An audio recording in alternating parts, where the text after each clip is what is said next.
Olá a todos, vamos apresentar um mini curso sobre tecnologia e análise de sistemas.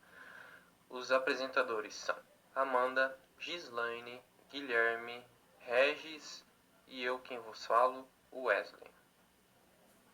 Neste primeiro tópico, vamos apontar como foi a revolução do mundo tecnológico para chegarmos aos dias atuais. Como foi o processo da transição da informação para o desenvolvimento dessas tecnologias. Bom, tudo isso começou na década de 70, mais exatamente em 1971, onde mais precisamente na Califórnia, Estados Unidos, ocorreu a primeira revolução tecnológica da informação, a criação do microprocessador. O microprocessador em questão foi o Intel 4004, que foi uma unidade central de processamento com 4 bits, fabricado pela Intel Corporation. Como podemos ver na imagem à esquerda, é o processador 4004 e à direita temos os processadores dos dias atuais. O microprocessador foi inicialmente criado para operar uma calculadora da empresa japonesa Busicom. Contudo, os dirigentes da Intel perceberam que aquele microprocessador poderia realizar muito mais funções e assim buscaram evoluir o 4004 para servir de base para desenvolver o primeiro computador pessoal, o Altair 8800. Como podemos ver ao lado esquerdo, o Altair, o primeiro computador criado pela Intel. E vejamos a pouca semelhança com os computadores atuais. Ao lado direito temos um dos nossos dias atuais. E a evolução tecnológica não parou por aí. Em 1977, a Apple apresenta ao mundo o Apple II, um grande ícone dos computadores domésticos. E como toda essa revolução tecnológica tem a ver com a contabilidade? Bom, como o contador pode auxiliar na gestão de uma empresa? Bom, primeiro seria fazer um planejamento tributário. O que é um planejamento tributário? É uma forma lícita para você diminuir a carga tributária das empresas. Ou seja, para você pagar menos impostos, para você poder colocar mais investimentos, mais recursos no seu empreendimento, contratar novos funcionários e por aí vai. A sua empresa tem que estar enquadrada no regime tributário adequado e o contador é o profissional ideal para identificar as melhores opções para o seu empreendimento. Outra coisa seria a apresentação de relatórios realistas para tomar de decisões. Seria como balanços patrimoniais, DRE, entre outros. É através desses documentos que é possível identificar as áreas do seu empreendimento que geram altos custos e trazer resultado, até mesmo identificar se as receitas recebidas se geraram realmente lucro, ou se foram utilizadas para cobrir outros custos e despesas. Também na área trabalhista e previdenciária. O seu contador pode ser um aliado nessas questões, cuidando da folha de pagamento, recolhimento dos impostos e para você ficar seguro, você se prevenir de possíveis ações trabalhistas, realizando todas as obrigações dentro da legislação vigente, para evitar que você perca dinheiro, às vezes, em ter que fazer uma demissão ou alguma coisa ali que possa vir a calhar pro trabalhador, né? E por último, a burocracia e a legislação. Você como empresário, você não tem tempo de ficar cuidando de burocracia, tá sempre de olho na legislação. Isso toma muito tempo, isso é chato. E você tem uma empresa para administrar. Isso já te toma todo o tempo do mundo e é o seu foco. Então por que você não deixar o contador cuidar disso? Deixar cuidar dessa coisa chata, dessa dor de cabeça, e para que você tenha mais tempo para cuidar da sua empresa e não se estressar ainda com esse tipo de coisa. Papel estratégico e vantagem competitiva. Quando a gente fala em papel estratégico, o objetivo já se torna a gente obter uma vantagem competitiva, né? Mas como fazer isso? Primeiramente, o contador vai ouvir você, vai conversar com cada setor da empresa, vai apurar todos os dados financeiros da empresa para desenvolver uma estratégia, ver como está a saúde da empresa, como vai as coisas. E outras coisas como estrutura de custos, estratégia de preço e produtos, volumes e participações no mercado dos concorrentes, entre outras coisas. Após aí fazer tudo isso, ouvir e recolher esses dados, então ele vai assumir uma postura estratégica por meio dos relatórios que fornecem informações dos ambientes externos e internos, para controlar atividades correntes da corporação, planejar estratégicas táticas e operações futuras, adequar o uso dos recursos, medir e avaliar o desempenho, otimizar processos de tomar decisões, melhorar a comunicação interna e externa. Outra coisa legal que eu acho bacana é a análise SWOT ou FOFA, que é uma análise onde você vai medir as forças, fraquezas, oportunidades e ameaças. Você fazendo esse quadrinho é uma coisa bacana e você consegue ver onde você é forte, onde você é fraco e pode perder com isso, as oportunidades que você tem de ir para cima, de avançar com sua empresa e ver quem são suas ameaças. E juntando tudo isso, você vai conseguir se tornar mais competitivo no mercado hoje. Nós separamos aqui 3 áreas de atuação para apresentar para vocês. A primeira delas é o e-commerce, é um termo que se refere a electronic commerce. Em português significa comércio eletrônico, ou seja, é o comércio pela internet, né, as vendas pela internet. Quando a gente fala sobre venda pela internet, parece muito fácil, né? É só você pegar o produto, colocar lá, tirar, vender. Mas não é na verdade assim, né?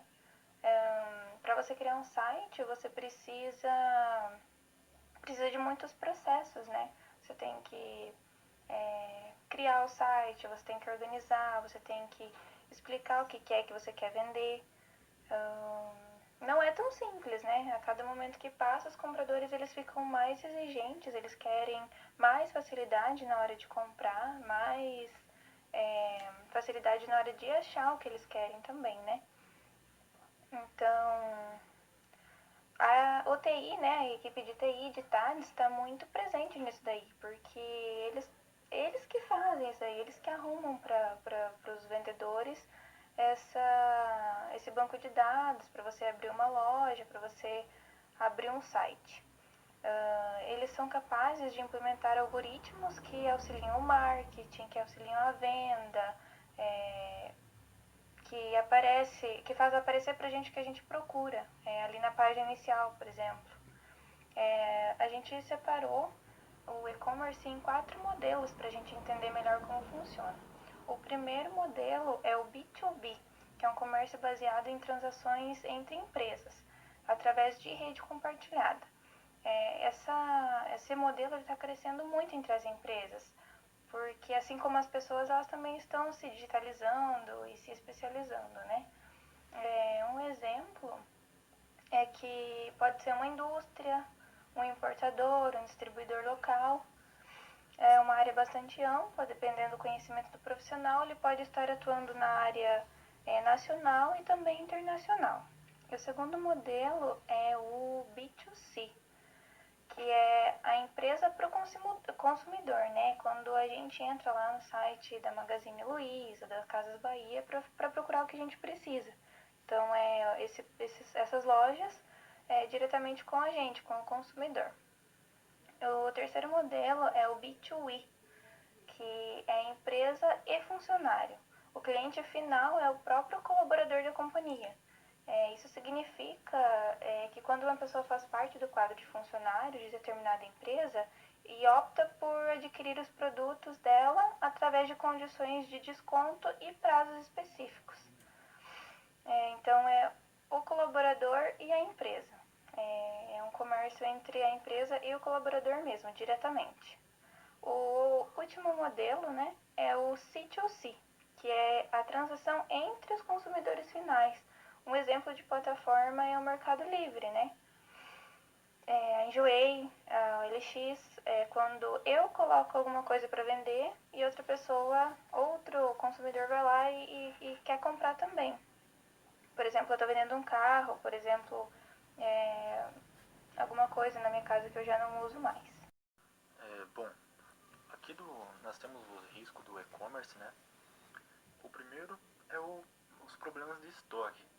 É bem complicada essa situação, porque para muitas pessoas gerenciar o seu estoque ele parece meio difícil. E se você deixar isso aí de lado, ele pode trazer muitas dores de cabeça para você.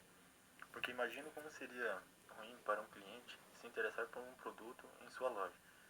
E na hora que ele for comprar, ele percebe que a mercadoria já não está disponível, né? Por isso é bom você sempre gerenciar o seu estoque e, se possível, também ter um sistema que ajude a fazer isso, a controlar bem o gerenciamento do seu estoque. Em segundo lugar, nós temos aqui os ataques hackers. Hoje é bem comum, né? E eu acho que bastante dessas empresas que funcionam pela internet, elas têm um sistema que ajude a controlar isso. Porque uma das principais preocupações hoje é em relação aos ataques hackers, né? E o risco de ter os seus dados pessoais, cadastrais e bancários ser roubados por invasores pode ser bem complicado. Porque imagina só, as pessoas compram na sua loja, né? Colocam, inserem seus dados lá, seu CPF, seu cartão de crédito, e chegam os hackers lá e façam o roubo, né, dos seus dados, e pode acarretar em processo se por acaso as pessoas terem seus dados roubados, né, e pode acabar ter que fechar a empresa ainda se acontecer esse tipo de coisa. Então, nós temos também as fraudes nos pagamentos. Ele pode ser que o cliente faça a compra, ele realiza o pagamento, né, recebe o produto em casa, e em até 180 dias ele pode entrar em contato com a administradora do cartão, né, para contestar a transação, dizendo que não realizou a compra. Então você teria entregado o produto e não recebido no caso do dinheiro, mas depois você ia perder ele, né, porque ele poderia protestar isso aí. E em quarto lugar aqui do risco de e-commerce, nós temos também as quedas nas vendas. Essa queda ela pode ocorrer por conta de um erro no frete, uma falta de produto ou até uma avaliação negativa. Nós mesmos aqui em Cascavel hoje, nós temos aquele grupo no Facebook, né, Ilhas de Reclamações, que todo dia está movimentando. Então, esse é um exemplo aí que pode dar queda nas vendas ou pode até ajudar, né, às vezes, dependendo. Um outro exemplo também é o Reclame Aqui, né, que a gente tem na internet, que várias empresas são avaliadas pela internet lá. Então, isso aí seriam os 4 riscos que o e-commerce pode sofrer, né? Nós separamos 3 regimes tributários, tá, para a área de e-commerce, para quem estiver interessado, e são os mais adequados, que é o Simples Nacional, o lucro real e o lucro presumido. Todos esses regimes eles serão apresentados no final, tudo detalhadamente, valores, porcentagens, alíquotas, tudo bem certinho. As médias salariais para e-commerce, eu separei 3 na verdade. O gerente de e-commerce, que é uma média de 7.776,79 centavos. De coordenador de e-commerce, que é 5.878,88 centavos. E para analistas de e-commerce, né, que é de 3.976,43. Essas médias são médias mesmo, não é no começo de carreira, é quando a pessoa já está na empresa, já está alinhado, já está familiarizado com o e-commerce. Não é um salário de começo de carreira, é algo que quando você já está na profissão. A segunda área de atuação que a gente vai apresentar é a startup. A startup é um termo muito novo, então tem muita gente que explica a startup de um jeito diferente. Então, ela tem várias explicações. Muitas pessoas dizem que a startup é uma empresa pequena que está em seu período inicial e que é inovadora, tem custos de manutenção baixos, que consegue crescer rapidamente, gerar lucros cada vez maiores. Há uma definição mais atual, de hoje em dia, e que por enquanto segue como sendo a correta, é que Uma startup é um grupo de pessoas à procura de um modelo de negócios repetível e escalável, trabalhando com condições de incerteza. Por que incerteza? Porque o cenário que a gente vive é muito incerto. O mercado de trabalho é incerto. Então, as pessoas que buscam a startup, elas sabem das consequências que elas têm. Porém, realmente, tem um custo mais baixo, é inovador, é um negócio muito novo. Então, é uma boa área para se investir, é muito interessante. A Liga Insights fez uma pesquisa, isso foi em 2018.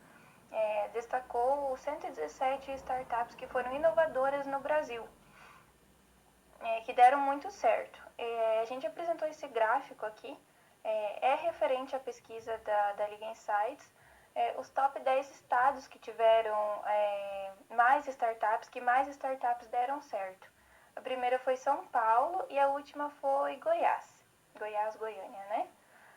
As top 10 cidades também foi São Paulo e o último foi Fortaleza. Curitiba ali, né, do Paraná, ficou ali no meinho. Mas também não tanto quanto São Paulo, né? Tem a fase também, a maioria das startups elas já estão na fase de tração, então elas já estão encaminhadas, já estão vendendo, já estão bem. E ali, isso reflete ali no último gráfico, né, que é por idade. Tem muito mais startups que já estão inseridas no mercado há 6 anos do que começando agora. Claro que tem muita gente começando agora, muita gente. Mas já tem empresas lá de 6 anos atrás que estão dando certo, que conseguiram inovar e que conseguiram manter elas de pé, né? Bem, nas startups nós temos vários riscos, né? Porque seja de um mercado inovador e tudo mais, é bem perigoso você entrar nesse ramo. Então, por isso nós separamos aqui 5 riscos que podem destruir o seu negócio, né? Então, o primeiro aqui seria o quê? O mercado. Um dos grandes problemas hoje das startups é você criar um produto ou um serviço que ele não tem um público específico. Então, é bom sempre cuidar, ver se o seu produto ele vai gerar uma demanda boa, né? E, em segundo lugar, aqui nós teríamos também ser ultrapassado pela concorrência. Em muitos dos casos, você pode ser ultrapassado pela concorrência, por conta de um produto que eles lançaram que seja mais inovador que o seu. Então, é sempre bom você estar ligado no que os seus concorrentes estão fazendo, o que eles estão procurando.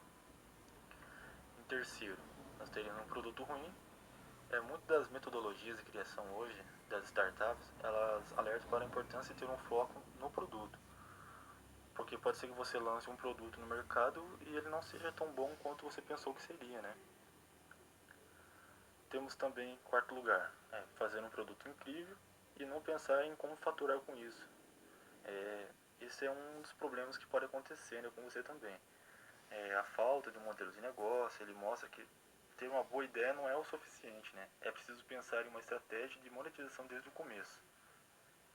E em quinto lugar aqui, eu acho que é um dos mais importantes, é o time, né, que seria relacionado ao tempo.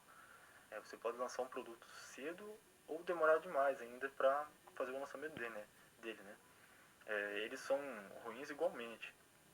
Um exemplo que nós podemos citar aqui é a Boom.com. Essa empresa que ela surgiu lá antes do ano 2000. Ela ficou muito falada porque recebeu vários investimentos de bancos famosos como o JP Morgan, né? E com isso ela pegou esses investimentos e foi torrando muito, né? Torrou vários milhões, sendo que na época comprar pela internet era parecer meio que incomum ainda, né? Porque imagina, antes dos anos 2000, a Amazon ainda nem existia direito, né? Hoje que é uma das startups e uma das empresas maiores do mundo, do ramo do e-commerce, né? Então, esse seria um problema. Essa empresa aqui, ela faliu, né? Ela torrou tanto dinheiro que quando ela tentou lançar os produtos dela e tudo mais, ela atingiu 20% do público que ela consideraria captar, né? Então, foi um dos erros que ela cometeu. Os regimes tributários, a gente destacou os mesmos, que é o lucro real, o presumido e o simples. Também temos o MEI, que também entra aí, é legal também. A gente vai explicar tudo no final, como já dito antes. As médias salariais também, a gente pegou uma média, bem média mesmo, quando a pessoa já está encaminhada na empresa, não quando é no começo, é mais uma média mesmo. Então, o primeiro ali é de prestador de serviços, que é de R$ 3.500. Temos o Community Manager, que é de 5.000, o Product Manager, que é de 5.500 e o desenvolvedor, que é de R$ 3.000. Analista de sistemas. Bom, para você ser um analista de sistemas, geralmente são pessoas que se formaram em ciências da computação ou sistemas informatizados, ou outros que sejam relacionados a isso. São profissionais que geralmente trabalham de forma autônoma ou empregados em alguma empresa. O profissional na área de TI, ele vai desenvolver e analisar sistemas, vai mapear processos, modelagem de dados, né, requisitos, e com isso ele vai ter atividades como desenvolver software, administração de banco de dados, administração de rede, suporte técnico. Ele vai procurar entender o perfil do cliente, planejar e procurar uma solução para facilitar para agilizar as suas tarefas, certo? E eles contam com uma média salarial de R$ 3.300 a R$ 7.300 hoje. E só que é bacana ver, eu procurei um dado fora, né, que a gente encontra nas redes e tudo hoje, que eu tenho um amigo, ele se formou ano passado, faz pouco tempo, ele está trabalhando registrado há 2 meses. E ele fez estágio por quase um ano nessa mesma empresa. E hoje ele ganha R$ 1.600 e R$ 200 de alimentação. E é bacana trazer porque a gente vê nessas médias salariais e nem sempre é isso que vai acontecer quando às vezes sair da faculdade, né? Da mais jeito que as coisas estão hoje. Então, é legal ficar de olho nisso. Agora iremos explicar para vocês como que funcionam esses tributos, o que seriam. A escolha de um regime tributário ele é um dos passos mais importantes para o sucesso de uma empresa. Uma opção mal feita nessa etapa do processo pode gerar a necessidade do pagamento de um conjunto de impostos inadequados, comprometendo sensivelmente a saúde financeira do negócio ou até mesmo gerando problemas fiscais com a Receita Federal. Há 4 tipos de regimes de tributação que podem ser adotados pela empresa: o Simples Nacional, lucro presumido, o lucro real e o MEI.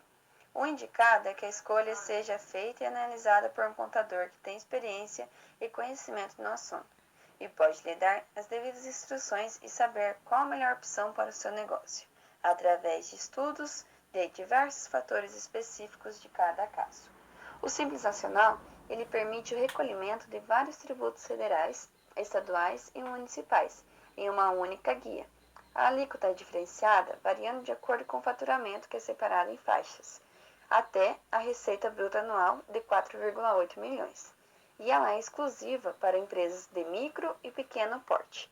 Aqui, o que é calculado na guia seriam CSLL, Contribuição Social sobre o Lucro Líquido, COFINS, Contribuição para o Financiamento da Seguridade Social, PIS, Programa de Integração Social, CPP, Contribuição Patronal Previdenciária, IRPJ, Imposto de Renda sobre Pessoa Jurídica, IPI, Imposto sobre Produtos Industrializados, ISS, Imposto sobre Serviços, e o ICMS, Imposto sobre Circulação de Mercadorias e Serviços.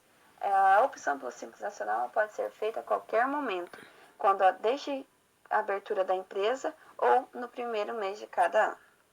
Nós temos o MEI, né, que é o microempreendedor individual. É uma das modalidades aqui do Simples Nacional. Ele pode ter um faturamento aí de R$ 81 mil anual. Pode comprar até 80% desse seu faturamento anualmente também. Se dividir esse faturamento que ele dos R$ 81 mil por ano, dá R$ 6.750 por mês, né? Então é bom controlar tudo certinho aí para não passar esse faturamento. Por acaso ele passe, é bom procurar um contador para fazer a migração, né, do porte de empresa, para ver se ele se encaixa em uma outra modalidade de faturamento, né? O que ele vai pagar aqui mensalmente é a DAS. A DAS é a guia, né, que recolhe. O cálculo ele é realizado como? É 5% do salário mínimo e adicionado também R$ 1 de ICMS e R$ 5 de ISS, que seria aqui em Cascavel, no caso, né, o ISS, esse valor. Então, na área de comércio, aqui, e indústria, né, ele teria o quê? R$ 52,25 de INSS, mais R$ 1 de ICMS, totalizando então R$ 53,25, pagando mensalmente esse valor. Na área de serviço, seria R$ 52,25 de INSS, mais R$ 5 de ISS, totalizando então R$ 57,25. E também temos aqui um valor agregado aí das três atividades, que seria comércio, indústria e serviço. Por exemplo, você presta um serviço ali de costura, que você comercializa, fabrica, comercializa ou presta um serviço para uma empresa, às vezes é de facção ou algo assim, né? Então seria R$ 52,25 de INSS, mais R$ 1 de ICMS e mais os R$ 5 de ISS, totalizando então R$ 58,25 mensalmente. Dependendo da cidade que você abra, seria basicamente isso que você iria pagar mensalmente, né? Mas aqui em Cascavel nós temos a cobrança do alvará, que vem também anualmente, né? Então seria um valor agregado a mais aí para você pagar. O lucro presumido. O lucro presumido é um regime em que imposto de renda e ISS-CLL são calculados com base em um percentual, correspondente ao lucro da empresa. Este percentual é fixo e pré-estabelecido por lei, aplicado sobre a receita bruta. O regime pode ser optado pela pessoa jurídica que não esteja obrigatória a apurar o lucro real e que tenha receita anual inferior a R$ 78 milhões. Neste caso, o lucro presumido é calculado conforme a atividade desenvolvida pela empresa, variando entre 1,6% e 32% da receita. Agora eu vou explicar para vocês a tabelinha como é que funciona. No comércio e indústria, o que seriam calculado? O que eles utilizariam? Utilizariam receita operacional bruta com a venda de mercadorias, percentual de lucro fixado fiscalmente, lucro presumido e entre outros. A presunção é de 8% do faturamento para IRPJ e 12% para a CSLL. Já nos serviços, esses serviços seriam serviço de transporte, médicos, dentistas, advogados, contadores e entre outros. É de 32% para os dois tributos, IRPJ e CSLL. E já em relação ao PIS e COFINS, o PIS já é 0,65% e 3% para COFINS, respectivamente. E nesse regime tributário, só para fazer uma observaçãozinha, não há direito a abatimento, como ocorre no lucro real. Logo a mais vocês verão, logo a mais eu vou explicar. O lucro presumido é uma forma de tributação simplificada para determinar a base de cálculo do imposto de renda e da CSLL das pessoas jurídicas. Lucro real, trimestral. O próprio nome já diz. É uma regra geral de tributação de pessoa jurídica no Brasil, e regime obrigatório para aquelas que têm faturamento superior ao teto do lucro presumido e para determinadas atividades empresariais, como financeiras e quem recebe receitas do exterior, e entre outras. Neste regime tributário, os impostos são baseados no lucro real da empresa e incidem sobre o faturamento mensal ou trimestral, de acordo com a escolha do empresário. Qualquer negócio pode fazer parte do lucro real, porém, em alguns casos, o enquadramento tributário neste regime é obrigatório, como ocorre com bancos comerciais e corretoras de títulos, e também com empresas de qualquer segmento que tenham receita bruta anual acima de 78 milhões no ano anterior. Já neste regime, não há unificação de impostos em uma mesma guia, como funciona no Simples Nacional. Aqui, no lucro real, o imposto de renda da pessoa jurídica e a contribuição social sobre o lucro líquido, ou seja, o CSLL e o IRPJ, têm alíquotas de 15%, 9% e 12%, respectivamente. Caso não haja um lucro, não há incidência desses dois tributos, o prejuízo pode ser utilizado como um crédito, a ser compensado nos anos seguintes. obedecendo a limitação, é claro.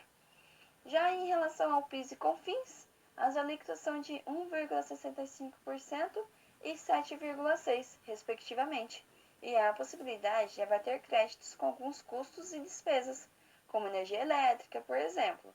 No entanto, é necessário estar sempre atento, porque em alguns setores, como a construção civil, isso pode não acontecer.